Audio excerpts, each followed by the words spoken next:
দর্শক, হাম পরিস্থিতি নিয়ে জানাতে আমাদের সাথে মহাখালী থেকে এই মুহূর্তে যুক্ত হবেন সহকর্মী হিমেল মাহবুব। হিমেল, এই পর্যন্ত হাম এবং হামের উপসর্গ নিয়ে প্রায় 227 জন শিশু মারা গেছে। আসলে বিশেষজ্ঞরা কি বলছে, পরিস্থিতি সামনে আসলে কোন দিকে গড়াতে পারে এবং টিকাদান কর্মসূচি নিয়ে আসলে কি তথ্য রয়েছে আপনার কাছে?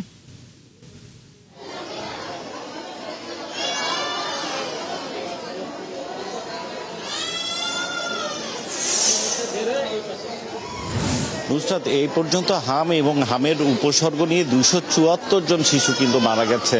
আর পরিস্থিতি কোন দিকে গড়াতে পারে আমি একটু সেই চিত্র আপনাকে দেখাতে চাই। আমি এখন আছি রাজধানীর ডিএনসিসি কোভিড ডেডিকেটেড হাসপাতালে। এই হাসপাতালটিতে এখন পর্যন্ত 397 শিশু হাম আক্রান্ত হয়ে ভর্তি আছে। এর মধ্যে গত 24 ঘন্টাতেই কিন্তু ভর্তি হয়েছে 97 শিশু হাম নিয়ে এই হাসপাতালে ভর্তি হয়েছে। এখানে যে কিছু শঙ্কার বিষয় কর্তৃপক্ষ আমাদের জানিয়েছে এবং আমরাও সরজমিনে তা দেখছি। আমি আমার সহকর্মীকে একটু অনুরোধ করব যে দেখানোর জন্য। দেখেন যে প্রতিটি বেডেই কিন্তু একজন হাম আক্রান্ত শিশুর সাথে আরও 2-3 জন শিশু 5 বছরের নিচে তারা কিন্তু রয়েছে এবং তাদের মধ্যেও কিন্তু ছড়িয়ে পড়ার শঙ্কা রয়েছে। আর আপনারা কোথা থেকে আসছেন? আপনার সাথে আরো 2জন ছোট বাচ্চা নিয়ে আসছেন কেন? 2জন বাচ্চা একা দে বাসা এলাকা একা থাকবো বই লাগে দেখে এলাকা নিয়ে আইছিল ওকে। এই জন্য 3টা বাচ্চা নিয়ে হাসপাতালে এসেছেন। ঠিক পাশে দেখেন আপনি কয়জন এসেছেন? আপনারা 2জন 2টা বাচ্চা নিয়ে আসছেন? জি। 2জনই কি হাম আক্রান্ত? জি না, একজন ছেলে বাবু। একজন শুনছিলেন যে একজন হাম আক্রান্ত, সাথে আর একটি বাচ্চা এসেছে, অর্থাৎ 5 বছরের নিচে সেই বাচ্চার বয়স।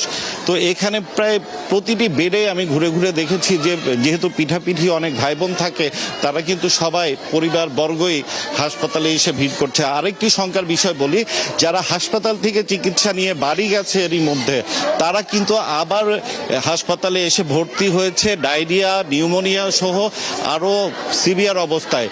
এখানে যেহেতু প্রায় 54টি আইসিইউ এইচডিইউ এর ব্যবস্থা রাখা হয়েছে, এজন্য এই কোভিড ডেডিকেটেড হাসপাতালেই তারা ভর্তি হয়েছে। কারণ হাম আক্রান্ত, হাম ভালো হয়ে যাওয়ার 1 থেকে 1.5 মাস পর্যন্ত কিন্তু রোগ প্রতিরোধ ক্ষমতা তৈরি হয় না। এর মধ্যে কিন্তু নানা ভাইরাসে আক্রান্ত হওয়ার ঝুঁকি রয়েছে, যে ঝুঁকিটা এই সময় ডাক্তাররা বলছে শিশুদের পুষ্টিকর খাবার দিতে, মায়ের বুকের দুধের পাশাপাশি পুষ্টিকর খাবার খাওয়াতে।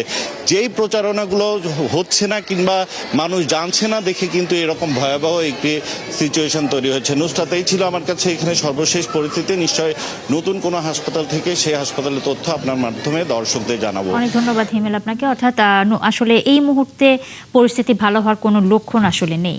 হিমেল মাহবুব যুক্ত হয়েছিলেন সহকর্মী আমাদের মহাখালী থেকে।